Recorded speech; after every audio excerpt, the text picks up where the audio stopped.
Hello दोस्तों, कैसे हैं आप सभी। तो आप सभी का एक बार फिर से स्वागत है आपके अपने YouTube चैनल में। आज की जो कहानी है ये एक ऐसी दुल्हन की कहानी है जिसे सुनकर आप भी सोचने पे मजबूर हो जाएंगे और आपके रोए तक सिहर उठेंगे। कहानी की शुरुआत होती है यूपी के गोंडा से।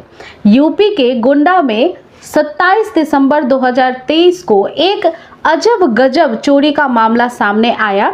यहाँ एक नवविवाहिता अपने ससुराल वालों को नशीला पदार्थ खिलाकर घर में रखे नकदी और कीमती जेवर लेकर फरार हो गई। जब ससुराल वालों को होश आया तो उनके पैरों तले जमीन खिसक गई।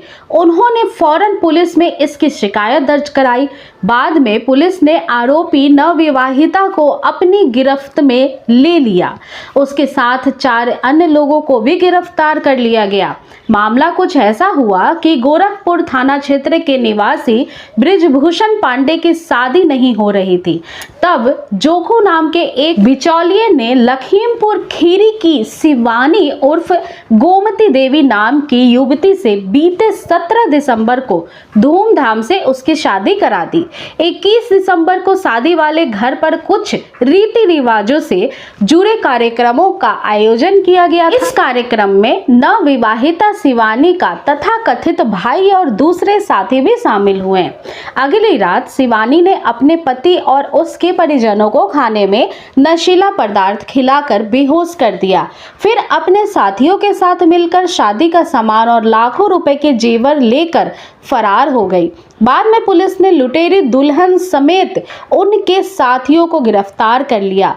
आरोपियों के पास लूटे गए लाखों रुपए के जेवरात, घर के सामान और 350 टैबलेट, नशीली गोलियां व एक मोबाइल फोन बरामद हुआ था। इन ठगों ने पूछताछ में स्वीकार किया कि उनका एक संगठित गिरोह है जो रुपयों के लिए तरह तरह के तरीके अपनाकर ऐसी घटनाओं को अंजाम दिया करते हैं। नवंबर 2023 में ही कानपुर पुलिस ने ऐसी ही एक लुटेरी दुल्हन को गिरफ्तार किया था।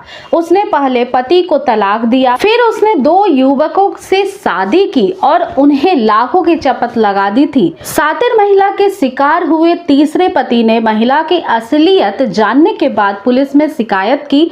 यह मामला सरकारी नौकरी वालों को शिकार बनाती थी और फेसबुक पर दोस्ती का झांसा देकर शिकार को फंसाती थी।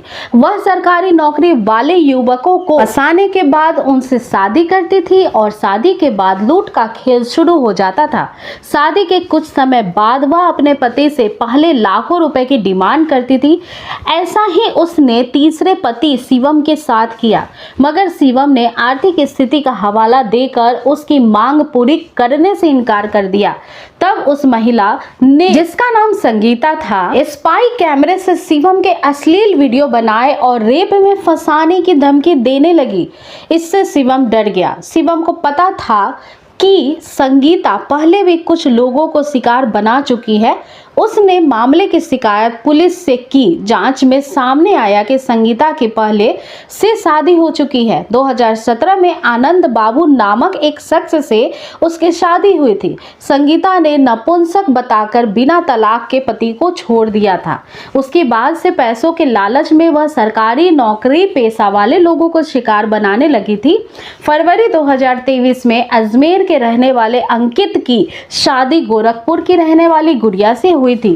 शादी से पहले दुल्हन के कथित परिवार वालों ने 80,000 रुपए नगद और कुछ पैसे ऑनलाइन ट्रांसफर कराए थे। इस शादी के बाद दोनों परिजनों के लोग बनारस से सटे चंदौली जिले के एक गेस्ट हाउस में रुके। शादी की सारी रस्में पूरी हो गई थी। विदाई का वक्त हुआ। अंकित ने विदाई कराई। उसे दुल्हन को लेकर अजमेर जाना था। सब ट्रेन में सवार हुए। ट्रेन में दुल्हन का एक परिचित भी बैठा था। बनारस से कानपुर तक का सफर सही रहा। ट्रेन कानपुर पहुंची तो दुल्हन ने इस परिचित, जिसका नाम छोटू था, उससे अपनी पोटली खोली। छोटू की पोटली में नशीला पदार्थ था। उसने अंकिता और अंकित के घर वालों को चाय व नमकीन में नशीला पदार्थ मिलाकर बेहोश कर दिया। फिर सामान वगैरह लूटकर दुल्हन अपने साथी छोटू के साथ फरार हो गई। परिवार की बेहोशी टूटी तो उन्हें पूरा मामला समझ आया और फिर थाने में रिपोर्ट लिखवाई गई। बाद में लुटेरी दुल्हन पुलिस की गिरफ्त में आई।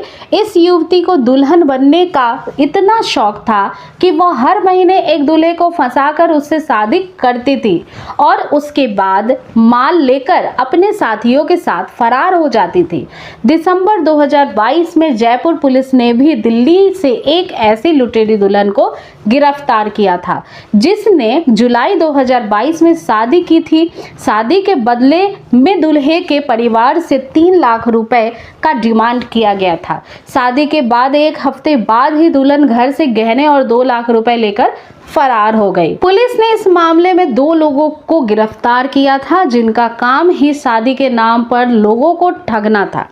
ठगी का एक ऐसा ट्रेंड इस सभी मामलों में ठगी का एक ऐसा ट्रेंड लगभग एक जैसा रहा है। ठगों की पूरी गैंग होती है। इसमें पुरुष सदस्य बिचौलिए का काम करते हैं और ऐसे लड़कों का पता लगाते हैं जो शादी के लिए लड़की की तलाश कर रहे हैं। फिर गैंग के ही लोग परिवार के सदस्य बन दूल्हे के परिवार वालों से मिलते हैं। शादी से कुछ दिन पहले खर्च के नाम पर दूल्हे के परिवार से पैसों की मांग की जाती है।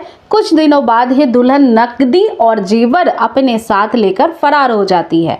कुछ मामलों में तो एक ही लड़की ने कई बार लुटेरी दुल्हन बन वारदात को अंजाम दिया है।